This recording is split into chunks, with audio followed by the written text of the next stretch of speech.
Chapter 1. The Perfect Wedding.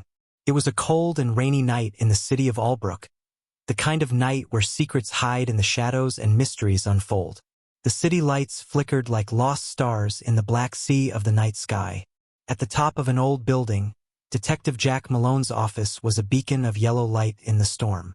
Jack, a middle-aged man with tired eyes and a stubble-covered face, lit a cigarette while watching the rain hit the window. His phone rang, breaking the somber silence. He answered, his voice hoarse with fatigue and curiosity. "Malone," he said, exhaling a cloud of smoke. "Jack, we need you. It's urgent." The voice on the other end belonged to Margaret Whitaker, a well-known socialite and mother of the missing groom. "Emily Lancaster has disappeared. You need to come immediately to the Riverview Hotel." Jack extinguished his cigarette, grabbed his hat and coat, and headed out into the rain. The Riverview Hotel was a symbol of opulence and decadence, a place where dreams were sold at a high price and secrets were the currency. Upon arrival, he was met by Margaret, an elegant middle-aged woman whose eyes showed a mix of desperation and determination. Beside her stood Thomas Whitaker, a tall, well-dressed man with an air of arrogance and concern. "Detective Malone, thank you for coming so quickly," Margaret said, her voice trembling. "Tell me what happened," Jack replied, looking around and noticing the guests whispering and the nervous staff. "The party was in full swing," Thomas began, "when there was a blackout. It lasted only a few minutes, but when the lights came back on, Emily was gone." "And no one saw anything?" Jack asked, narrowing his eyes. "Nothing. It was as if she had evaporated," Thomas responded, his voice cold. Jack began his investigation in the ballroom, where the smell of exquisite food and expensive perfume still lingered in the air. He meticulously examined the area, finding a torn piece of lace, clearly from Emily's dress, and a drop of blood on the white marble floor. Jack turned to the guests, starting to interview those closest to Emily. First was Lila Davenport, the maid of honor and Emily's best friend, a woman with large, tear-filled eyes. "Was Emily agitated tonight?" Jack asked. Lila wiped away a tear. "She seemed a bit nervous, but I thought it was just pre-wedding jitters. I never imagined something like this could happen." Next, Jack spoke with Michael Hart, Emily's ex-boyfriend, who was among the guests. Michael was a slender man with restless eyes and an air of nervousness. "Do you still have feelings for Emily?" Jack asked directly. Michael hesitated, looking at his feet before answering. "She was the love of my life, but I would never do anything to hurt her. I just want her to be safe." As Jack talked to more guests, his mind raced, piecing together the puzzle of what might have happened. Every detail, every expression, every silence was an important piece. Finally, Jack approached Margaret and Thomas again. "I will find Emily, no matter the cost," he said firmly. Margaret clasped Jack's hand, her eyes pleading for hope. "Please, bring my daughter-in-law back." Jack left the Riverview Hotel with a sense that this case was deeper than it appeared. The night shadows seemed denser, and the rain heavier. He knew he was about to dive into an abyss of secrets and lies, but this was his specialty. Detective Malone was in his comfort zone, where the light never reaches and the darkest secrets are revealed. Chapter 2. Traces in the Darkness. The next day dawned gray, with the city of Albrook shrouded in a thick fog that seemed to hide more than just the landscape. Jack Malone woke up early, his fatigue replaced by determination. He knew that every minute counted, and the key to finding Emily could lie in the small details that others might overlook. Jack returned to the Riverview Hotel, where the scene of the disappearance was now surrounded by police officers and onlookers. He waved at Lieutenant Frank O'Connor, an old friend from the police force, and entered the ballroom. The place, which the night before had been filled with life and joy, now felt like a mausoleum, echoing with murmurs of suspicion and fear. Jack began his investigation in the control room, the place where the blackout had been orchestrated. The room was small and cramped, filled with wires and electrical panels.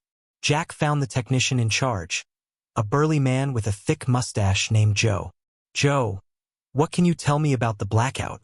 Jack asked, observing the man's every move. It was strange, detective. Everything was working perfectly until suddenly there was an overload. It could have been sabotage, Joe said, wiping sweat from his forehead. Overload, huh? Could someone have tampered with it without being noticed? Jack inquired, his eyes piercing Joe. It's possible, but it would have to be someone with knowledge of the system, Joe responded, his voice trembling slightly. Back in the ballroom, Jack decided to interview the service staff. He found one of the waitresses, a young woman named Clara, who seemed nervous. Clara, did you see anyone acting strangely last night? Jack asked gently. Clara looked around before answering. Well, there was a man, he was dressed like one of the guests, but I had never seen him before. He seemed uncomfortable, and I thought he was always near Emily. Can you describe him? Jack asked, taking out his notebook. Tall, brown hair, dark eyes, and he had a scar on his chin, Clara described, while Jack jotted down the details. The description didn't match anyone on the guest list, and this intrigued Jack. He knew he needed to follow this lead, but first, he decided to review the security footage from the previous night. As he watched the video, Jack noticed a figure turning off the lights at exactly 10:30 p.m. The silhouette matched Clara's description. While analyzing the footage, Jack noticed something peculiar. The figure had entered the kitchen before the blackout. Jack hurried to the kitchen, where he found a blood-stained apron hidden behind a freezer. He carefully picked up the apron, his detective instincts sharpening. Suddenly, a noise behind him caught his attention. It was Michael Hart, Emily's ex-boyfriend, standing in the kitchen doorway with a nervous expression. What are you doing here, Michael? Jack asked, advancing slowly. I needed to see if there was anything that could help find Emily. I'm as worried as you are, Jack, Michael said, his hands trembling. You have to tell me the truth, Michael. What really happened between you and Emily? Jack pressed, his eyes fixed on Michael's. Michael hesitated before answering. Emily reached out to me a few weeks ago. She was afraid of something related to Thomas. She said she was being followed and needed help. I tried to convince her to go to the police, but she was scared. Do you think Thomas is involved in this? Jack asked, analyzing Michael's every word. I don't know, Jack, but he's not the man everyone thinks he is. He has dangerous connections, Michael replied, his fear evident. Jack left the kitchen with more questions than answers, but with a clear lead to follow. The shadow of the unknown man, the planned overload, and the fear in Michael's eyes painted a picture of intrigue and danger. The fog of mystery was beginning to lift, revealing a dark and treacherous path that Jack was determined to follow. Each clue took him deeper into the darkness, but he knew that the truth, no matter how terrible, was within his reach, and he would not rest until he brought Emily back, no matter the cost. Chapter 3. Secrets Revealed. The first rays of sun barely pierced the thick fog covering Albrook. Jack Malone walked through the silent streets, lost in thoughts about Emily Lancaster's whereabouts. Each clue led him to a new labyrinth of suspicions. He knew that to find Emily, he would have to uncover all the secrets buried beneath the Whitakers' shiny surface. At noon, Jack arrived at Michael Hart's studio, located in a narrow alley in the city's arts district. The place had graffiti-covered walls and dirty windows, a stark contrast to the luxury Emily was accustomed to. Jack knocked on the metal door, and after a few moments, Michael, looking even more nervous than the day before, answered. Jack, what are you doing here? Michael asked, trying to hide his nervousness. We need to talk, Michael. And you're going to tell me everything you know about your relationship with Emily, Jack said bluntly as he pushed the door and entered the studio.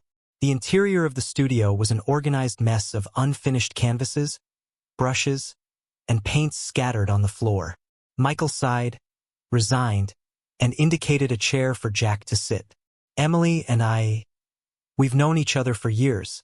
We fell madly in love, but our worlds were too different. She married Thomas and I was left behind. But we never stopped talking. Michael began, his voice tinged with sadness. So, what happened in the last few weeks? Jack asked, his eyes fixed on Michael. Emily was desperate. She discovered something terrible about Thomas.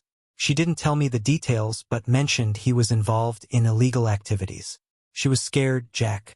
She said she had enough evidence to destroy him but knew it would put her in danger.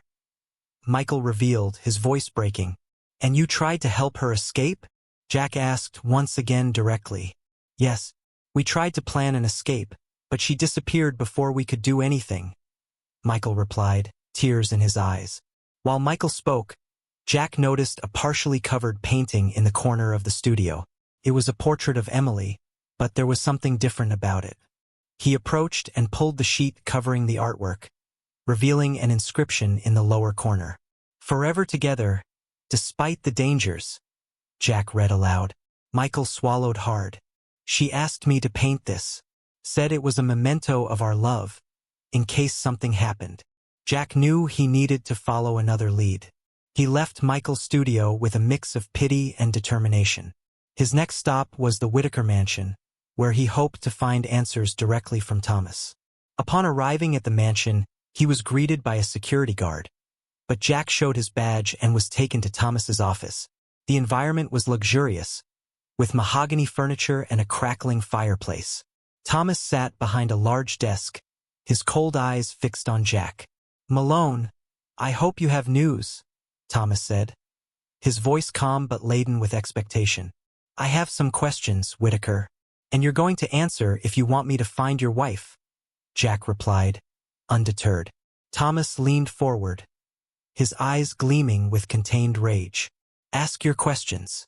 Emily was investigating you, Thomas. She found something that could destroy you. What do you have to say about that? Jack asked, watching Thomas's every move. Thomas clenched his fists but maintained his composure. Emily was paranoid. She found some financial transactions she didn't understand and thought I was involved in something illegal. I was trying to protect her from herself. Protect or silence? Jack asked, his voice cold as ice. I would never hurt Emily. Everything I did was to protect her. If she's missing, it wasn't because of me, Thomas replied, but there was a tone of desperation in his voice. Jack left the mansion feeling that Thomas knew more than he was letting on. Jack's next stop was to find someone who knew about Thomas's shady dealings. He knew exactly who to turn to. An old informant, a woman named Grace, who had her connections deep within Albrook's underworld. Grace worked at a jazz bar, the Black Cat, where the soft music contrasted with the whispered conversations of the patrons. Jack entered the bar and spotted Grace, an elegant woman with a mysterious air, sitting in a dark corner. Jack Malone, always a pleasure, Grace said with an enigmatic smile. Grace, I need information about Thomas Whitaker. Something big, Jack said bluntly. Grace took a sip of her martini and looked deeply into Jack's eyes. Thomas is involved in some heavy stuff, Jack. Information trafficking, extortion, you name it. And he has powerful friends. Emily had evidence. Do you know where she might have hidden it? Jack asked, hopeful. Grace pondered for a moment. There's a safe in one of the abandoned buildings at the old port. If she was trying to protect herself, it's likely she hid something there. Jack knew this could be the lead he needed. He left the bar with a new sense of urgency, the night still young and full of dark promises. He was closer to unraveling the mystery, but the darkness around him seemed to grow with each step. Jack knew he was entering a dangerous game, where every move could be his last. But he was determined to find Emily and expose the truth, no matter the cost. Chapter 4. The Cold Trail. Night descended upon Albrook like a veil of shadows, bringing with it a biting cold that penetrated to the bone. Jack Malone, clad in his wool coat and hat, walked through the deserted streets of the old port. The place was a labyrinth of abandoned warehouses and rusted structures, a perfect setting to hide secrets. Grace had mentioned a safe, and Jack was determined to find it. He headed to the indicated warehouse, a decrepit building with broken windows and graffiti on the walls. The air was thick with the smell of rust and decay. Jack forced the door open and entered, his flashlight cutting through the darkness. The interior was a chaos of wooden crates and old equipment.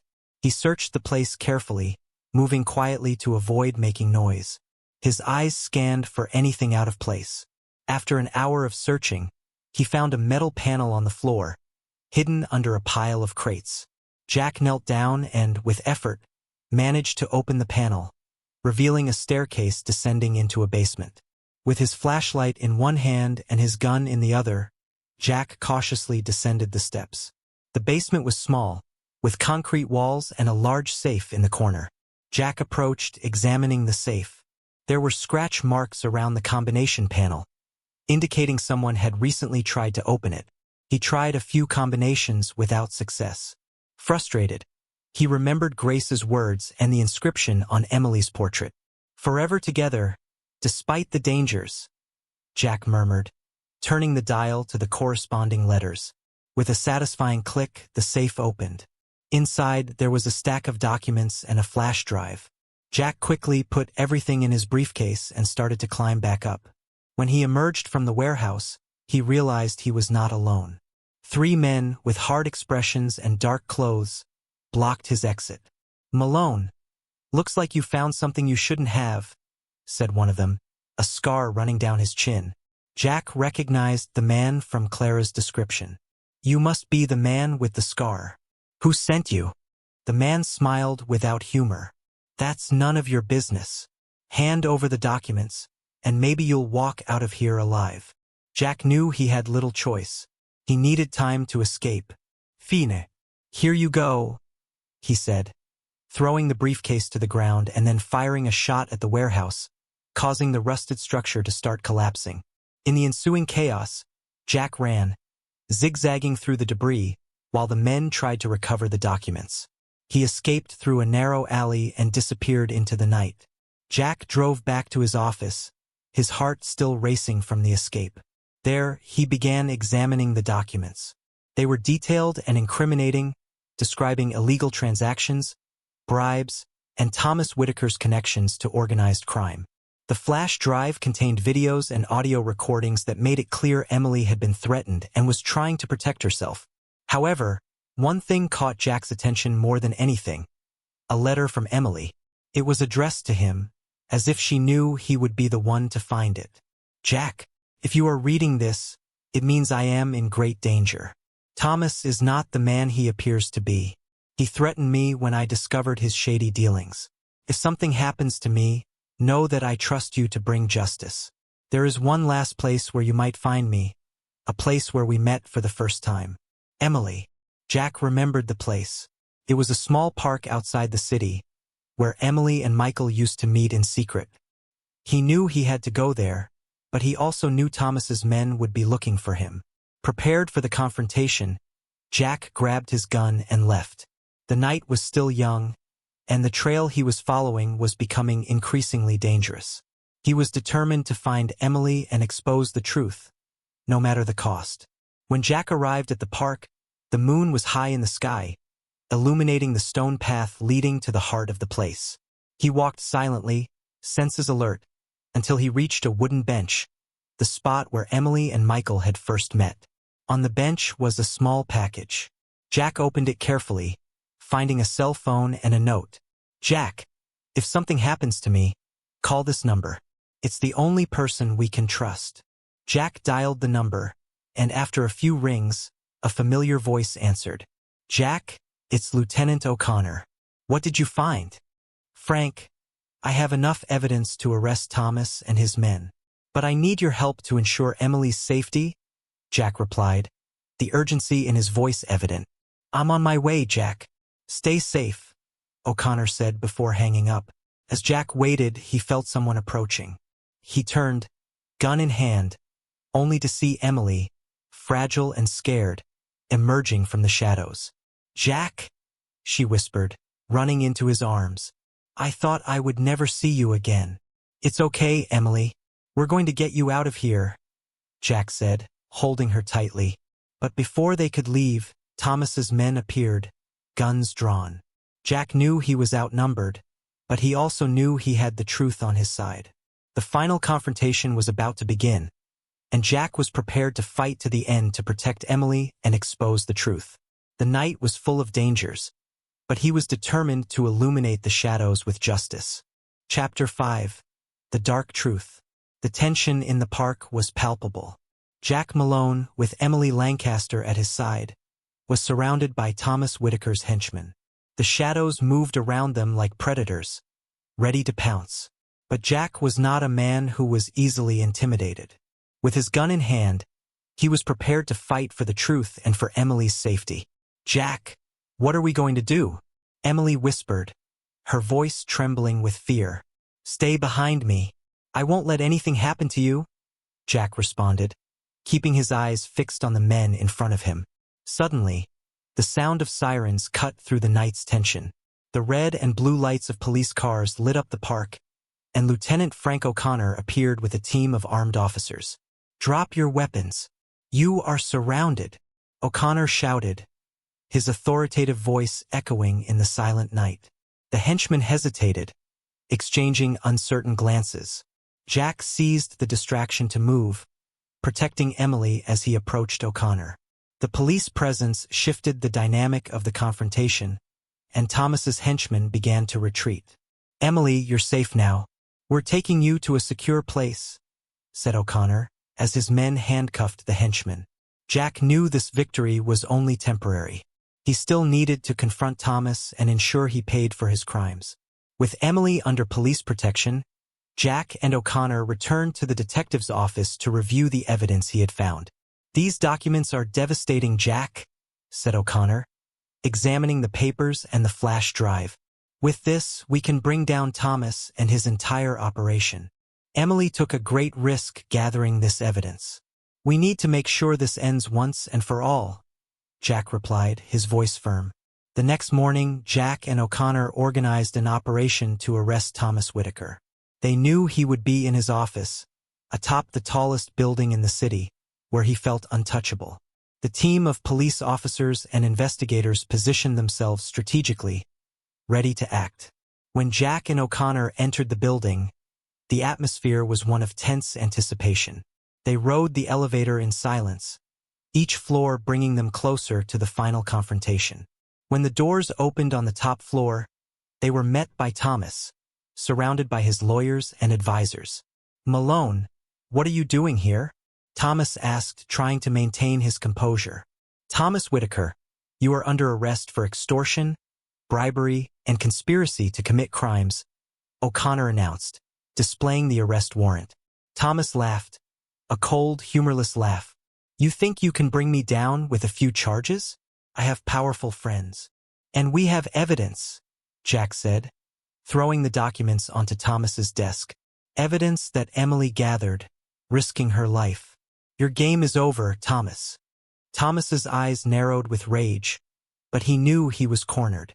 The police officers handcuffed him while his lawyers protested, but the truth was clear. Thomas Whitaker, the powerful man who thought he was above the law, was finally brought down. Jack felt a wave of relief seeing Thomas being taken away, but he knew Emily's struggle wasn't over. She needed protection and support to recover from the trauma she had experienced. At the end of the day, Jack visited Emily at the safe house where she was being protected. She looked exhausted, but there was a new determination in her eyes. "Jack, I don't know how to thank you," Emily said, holding his hands. "You were brave, Emily. You did what needed to be done. Now you can start rebuilding your life," Jack replied with a warm smile. "And you? What are you going to do now?" Emily asked. "There are always more secrets to uncover, more people to help. But for now, I'm going to enjoy the victory," Jack said, his gaze becoming distant. The city of Albrook was beginning to recover from the scandal that had shaken its foundations. But for Jack Malone, the work never ended. He knew that in the shadows of the city, there would always be new mysteries waiting to be solved, and he would be there, ready to face them. Chapter 6. The Fatal Encounter. News of Thomas Whitaker's arrest spread quickly through Albrook, stirring the tranquil waters of the city's elite. Newspapers plastered the magnate's downfall across their front pages, while television programs dedicated hours to the scandal. But for Jack Malone, the case was far from closed. He knew Thomas's web of corruption was vast, and more secrets were waiting to be uncovered. That night, Jack was in his office, reviewing the documents again, when his phone rang. It was an anonymous call, but the voice on the other end was unmistakable. "Malone, if you want the full truth about Thomas Whitaker, meet me at Warehouse 17, in the Old Port at midnight. Come alone," the voice said before hanging up. Jack knew it was a trap, but he also knew he couldn't ignore the opportunity to discover the full extent of Thomas's crimes. He grabbed his revolver, checked the bullets, and headed out, disappearing into the cold Albrook night. When he arrived at Warehouse 17, the darkness was nearly complete, broken only by the moonlight filtering through the broken windows. Jack advanced cautiously, his flashlight revealing a path through the debris. In the center of the warehouse, a familiar figure awaited him, Michael Hart. "Michael, what's going on? Why did you call me here?" Jack asked, keeping his hand close to his revolver.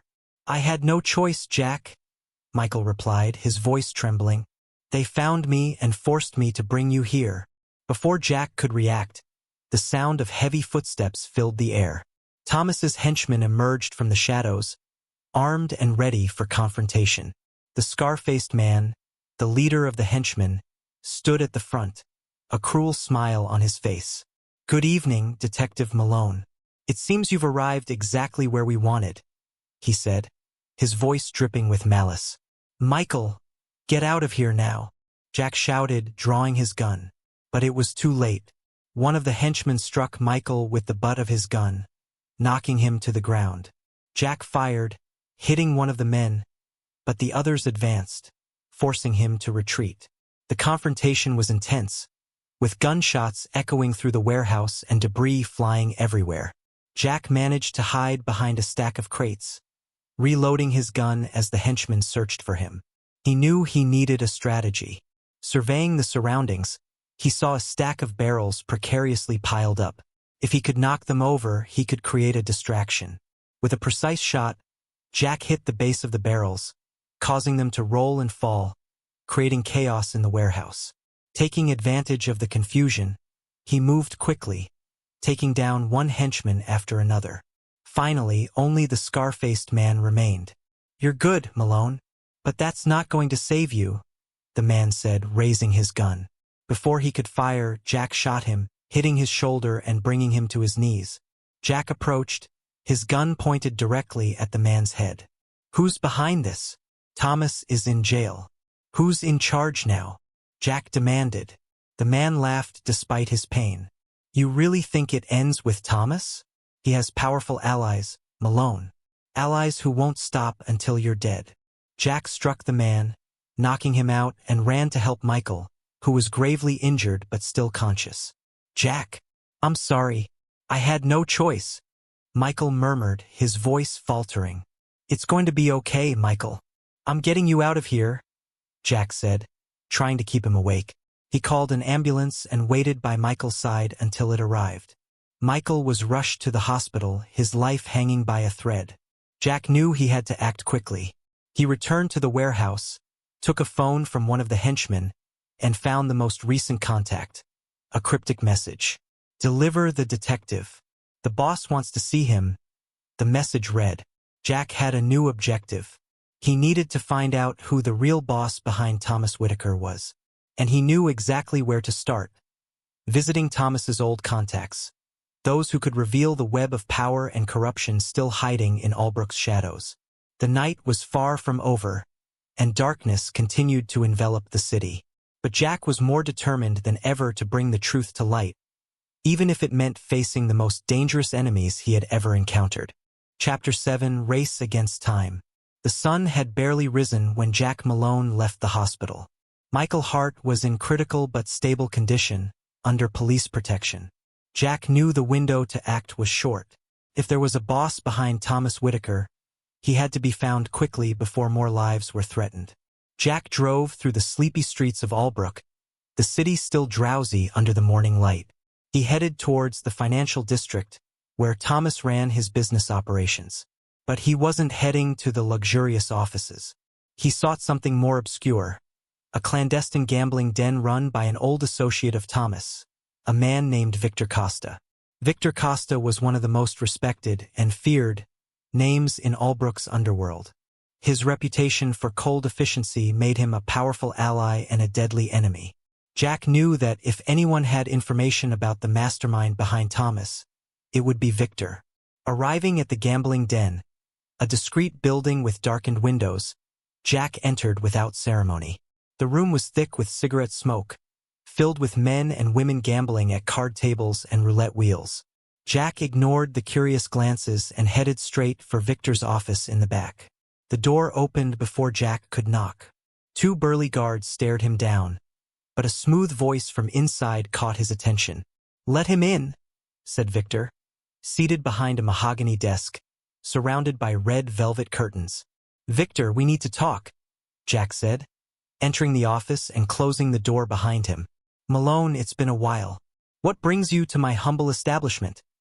asked Victor, a cold smile on his gaunt, pale face. "Thomas Whitaker. I want to know who's behind him." Jack cut straight to the point, knowing he had no time to waste. Victor raised an eyebrow, intrigued. "Thomas was a puppet, everyone knows that. But what you want to know is dangerous, Jack. Some truths can be costly." "I'm willing to pay the price," Jack replied, determined. Victor sighed, rising and walking to a bookshelf. He pulled a volume, revealing a hidden safe. With a click, the safe opened, revealing a series of documents and a gun. The boss behind Thomas is a man named Marcus Reed. He's a communications magnate, but he uses his companies as fronts for information trafficking and extortion. Thomas was just a pawn in his game, Victor revealed, handing Jack a dossier on Marcus. Jack flipped through the documents quickly. Everything made sense: the financial transactions, the contacts, the illegal operations. Marcus Reed was the true power behind Thomas's empire. "Thanks, Victor. I'll make sure you're not implicated in this," Jack said, rising to leave. "Be careful, Malone. Reed is more dangerous than you think," Victor warned, his gaze serious.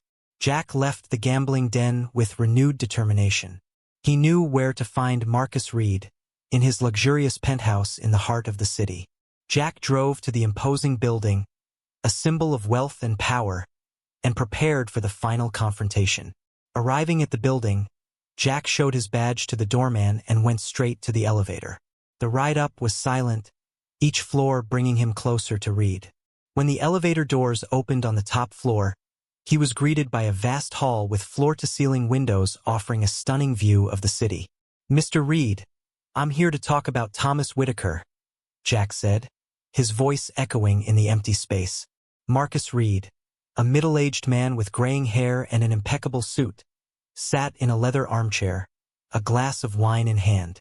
He stood slowly, a calculated smile on his face.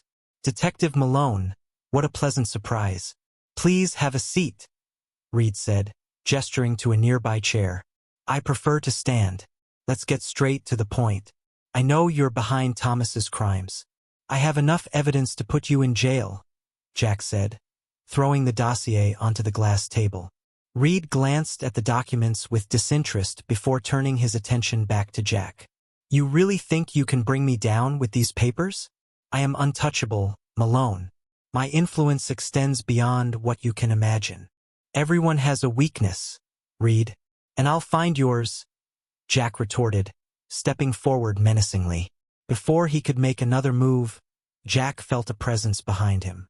He turned quickly but was struck on the head, falling to the ground, dazed. Reed approached, looking down at Jack with a triumphant smile. "You should have stayed out of this, Malone. Now you'll pay the price," Reed said, as Jack's world began to darken.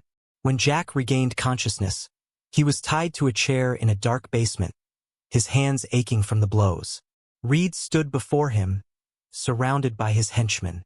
"It's a pity, Detective. You could have lived longer if you weren't so stubborn," Reed said, approaching with a cold expression. Jack knew he needed a plan. He noticed a small, barred window high up on the wall and began to formulate an escape strategy. While Reed turned to give orders to his henchmen, Jack managed to free one hand and, with effort, untie himself.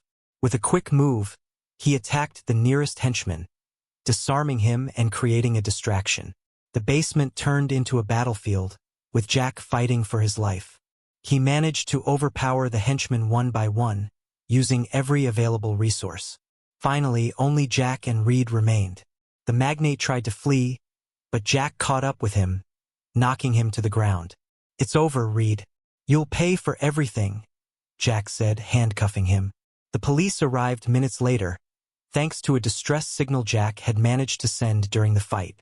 Marcus Reed was taken into custody, and Jack felt a wave of relief seeing the real boss finally brought down.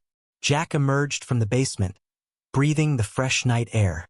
The city of Albrook was safer, but he knew there would always be new mysteries and dangers lurking. For now, he could allow himself a brief victory. Returning to the hospital, Jack found Emily awake, waiting for news. He smiled, sitting next to her. "Reed is in custody. You're safe now," he said, holding her hand. "Thank you, Jack. You saved my life," Emily replied, tears of gratitude in her eyes. "It was a team effort. Now you can start healing and rebuilding your life," Jack said, feeling a weight lift from his shoulders. The night in Albrook seemed a little less dark, and Jack knew that despite the struggles, there was hope. And as long as there was hope, he would continue to fight for justice. Chapter 8: The Final Confrontation.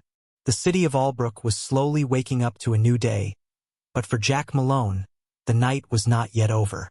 Marcus Reed was in custody, but Jack knew that the tentacles of his organization still spread throughout the city. He was determined to cut them all off and ensure that Emily Lancaster could live in peace. Jack left the hospital, the rising sun bathing the streets in golden light. He drove to his home, where he finally had a moment to reflect on the events of the past weeks. But his rest was brief. The phone rang, and Lieutenant O'Connor's urgent voice came through the line. "Jack, we just got word that one of Reed's top allies, a man named Victor Moretti, is planning to flee the city. He's holed up in a warehouse in the industrial district," O'Connor said. "I'm on my way," Jack responded, hanging up quickly. Jack knew that Moretti was the key to dismantling Reed's organization. Without him, the remnants of the criminal empire would crumble. He drove quickly through the still deserted streets, his heart pounding with adrenaline. The warehouse was an imposing and grim structure, surrounded by a barbed wire fence. Jack parked the car a short distance away and approached on foot, moving with the caution of a predator. He saw 2 guards at the entrance and knew he needed a plan. Climbing a stack of crates, Jack managed to reach a broken window on the 2nd floor. He entered silently, landing in a dark corridor.